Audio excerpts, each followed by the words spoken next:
Na početku novog videa pozivamo vas da prije gledanja kliknete na subscribe. Ništa vas ne košta.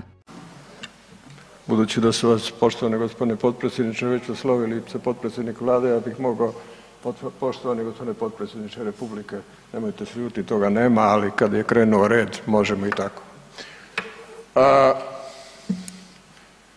Jedan tobožnji suverenist ovdje grmi o tome kako je ovo ništa od novca i kako se porađa nerazumno dugo. Drugi, nešto ozbiljniji suverenist u Saveznoj Republici Njemačkoj, profesor ekonomije i pripadnik jedne druge suverenističke, ali ozbiljnije stranke nego što je ova ovdje kod nas, je svojom ustavnom inicijativom zaustavio ratifikaciju u njemačkom saveznom parlamentu koji je trebao potpisati savezni predsjednik Steinmeier. I mi da toga budemo svjesni, mi slušamo ovakva okapanja dokonih saborskih zastupnika koji se igraju imenom suverenosti ove zemlje, a o tome pojma nemaju. Što ona danas znači u Europi, što ona danas znači u svijetu i što ona uopće danas znači u svijesti naših građana, osim bildanja neke vrste primitivne nacionalističke svijesti o tome što bi suverenost trebala biti. A to, kao što znamo, u zadnjih 30 godina zemlju nije učinilo koliko ni jotu suverenom.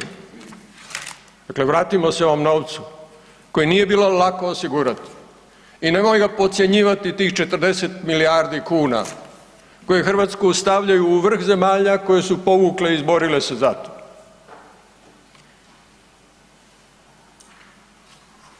I nemojmo podcjenjivati napor koji je čovjek koji vodi Vladu učinio da se to postigne, zajedno s ljudima koji sjede u Europskom parlamentu, zajedno s ljudima koji kroz institucije vlasti pregovaraju u različitim direktoratima Europske komisije. Dakle, to je bio ozbiljan posao. Ali da li je taj posao dovoljan? Nije. Da bi se ovo iskoristilo, a ovo nije novac, kao što neko reče, poput onoga za Kosovo u Jugoslaviji. Ovo je novac koji radi na tome da bi se Europska unija koliko toliko održala na okupu u kriznim ekonomskim i političkim okolnostima. Da bi prakticirala solidarnost koja kroz ovih 30 godina toliko nedostaje. Kao što nedostaje i u našoj zemlji, kao što nedostaje u raspravama u ovom Saboru. Mi radije raspravljamo o etničkoj pripadnosti nego što raspravljamo o društvenoj solidarnosti, o ekonomskoj solidarnosti kao mjeri progresa i jednakosti među ljudima.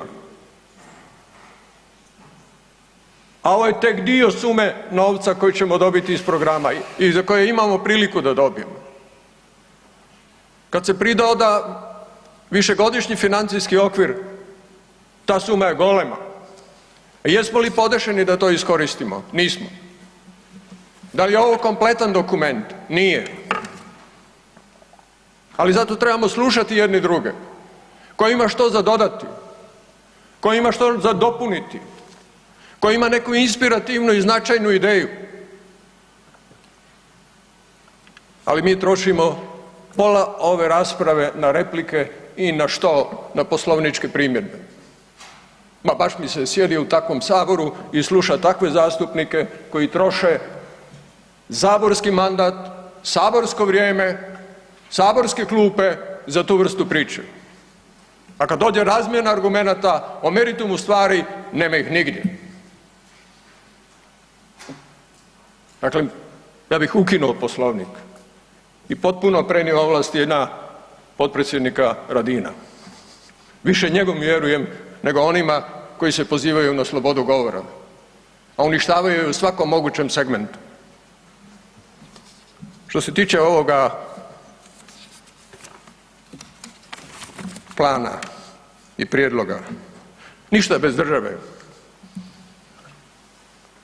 Nisam suverenist, ali jesam osviješteni čovjek koji znam što ova država treba, a što nema. Nema funkcionalnost i efikasnost.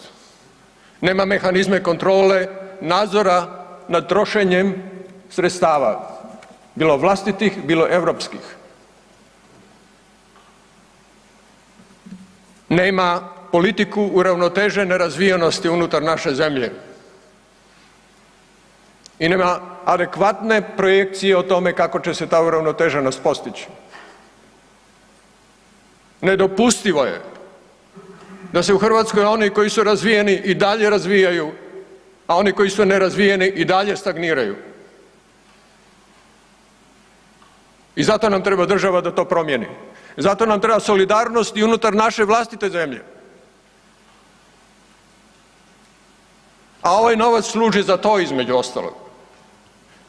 Da država bude funkcionalnija i efikasnija. Država nam treba da potiče, a ne potiče.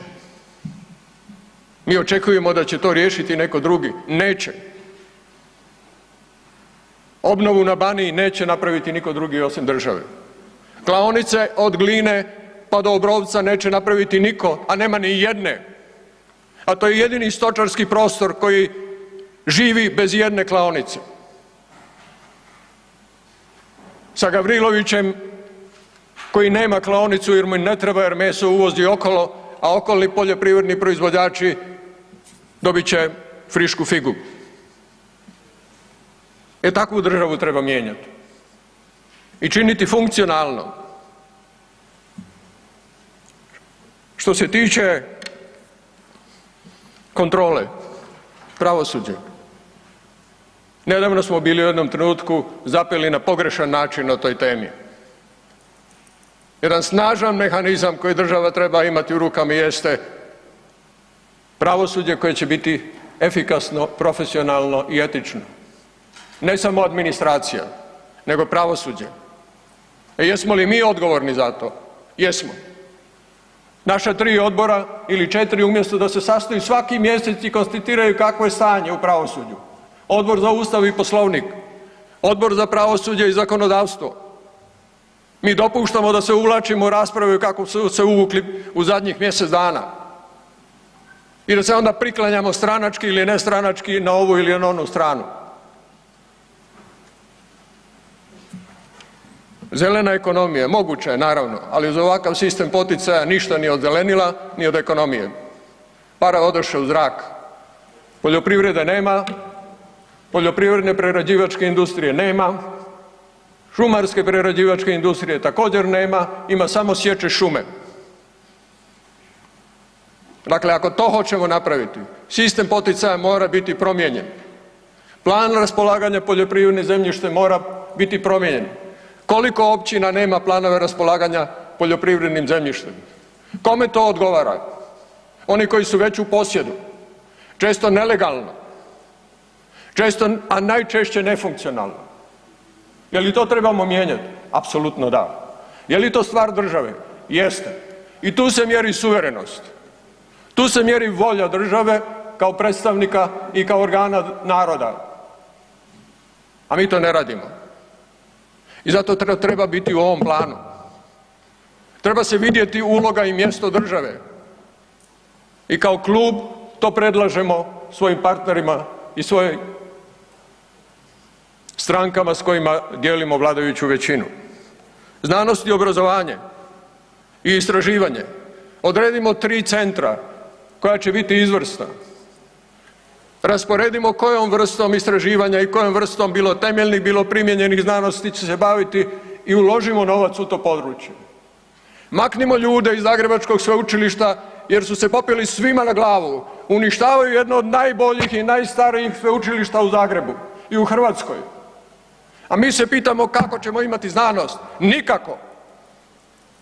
Sa takvim ljudima na čelu, sa ovoliko novaca, možemo biti i razvijati sveučilišta tako da dođu među prvih 100 u Europu, kao što je to Španjolska postavila za svoj cilj.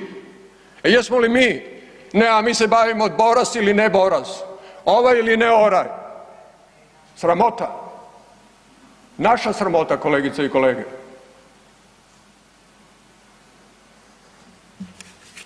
Na kraju obnova.